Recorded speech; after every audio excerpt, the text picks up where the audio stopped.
Alam mo, Susan, ang mga bata, aliw na aliw sa mga remote control na kotse. Parang ako nung bata. Parang tayo din naman. Ay, nako, isa talaga yan sa mga iniiyakan. Kapag hindi mo nabili, maglulupasay. Pero Susan, ang pagkahilig nito, nadadala rin daw sa paglipas ng panahon. Ang simpleng laruan na gusto mo lang paandarin noon, pwede na rin daw iharurot sa mga karera ngayon. Apo, talaga ba? Mahal yan.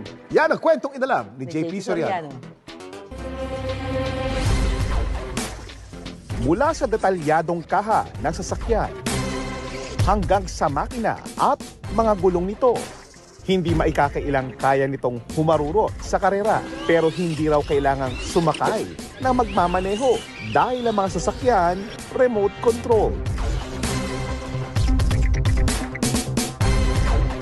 Ang pamilya ni Katrina mahilig sa sasakyan, kaya bukod sa kanilang automotive na negosyo, naging koleksyon na niya ang remote control vehicles o RC.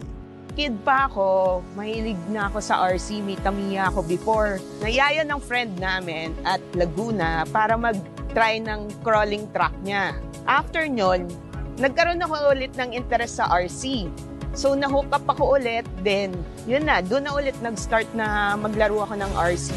Meron siyang 50 sasakyan at ang iba rito ay isinasabak niya sa karera. Yung crawling, more on 4x4 siya. Yung rally car, yun yung mga, parang napapanood yun na pang rally car talaga na sasakyan. Tapos pagdating naman sa mga buggy, para siyang F1 pero more on dirt road siya. Yung Wild Billy naman, yun yung mga tumataas siya. Para makasabay sa pabilisan, binabago ni Katrina ang setup ng makina pati ang itsura nito. Nag-a-add-on ng mga accessories, then change ng motor. Depende sa mga race na ginagawa namin. Usually, stock motor lang siya na torque tune. Usually, dito sa truck namin, Tamiya yung gamit namin. Siguro set na okay na siya na brand new. It ranges around 7 to 10,000. With the remote na yon. Sa RC Racing, hindi rin nagpapahuli si Paul. Way back mga 2005, kasama ko yung anak ko. Tapos kasama ko nag-RC para meron kaming bonding. Nung ngayon, lumaki na siya, nag-mature. Yung tatay hindi nag-mature, naglalaro pa rin. Paramihan ng laps sa loob ng 5 minuto ang labanan sa RC Racing. Lahat ng mga kumakarera na RC, merong nakalagay na microchip. Yun yung transponder ang tawag. Tapos, bawat daan dun sa sensor, malalaman kung gaano siya kabilis, kung ilang beses na siya nakaikot dito sa track. Ang rally car ni Katrina at Wild Willie ni Paul mapapasabak.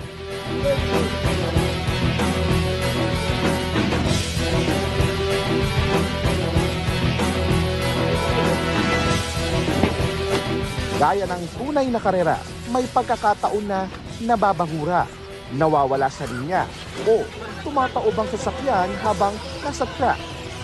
Matapos ang 5 minuto, nakamit ni Katrina ang 5th place sa rally category. Si Paul naman ang 1st place sa Wild Willie category. Pinakamalaking bagay na nakukuha namin dito is camaraderie. Kasi pagka nandito kami, magkakasama, pare-pareho ng interest. So pareho-pareho kami ng pinag-uusapan, tapos nagkakaroon ng barkadahan.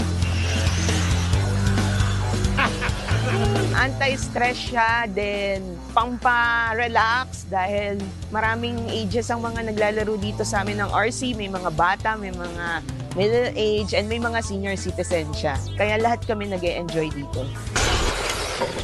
Laruan para sa iba, pero para sa gaya ni Katrina at Paul, higit pa sa komunidad at oportunidad ang dala ng mga remote control cars na kinahiligan nila. Ako po si JP Soriano at yan ang kwentong dapat alam mo.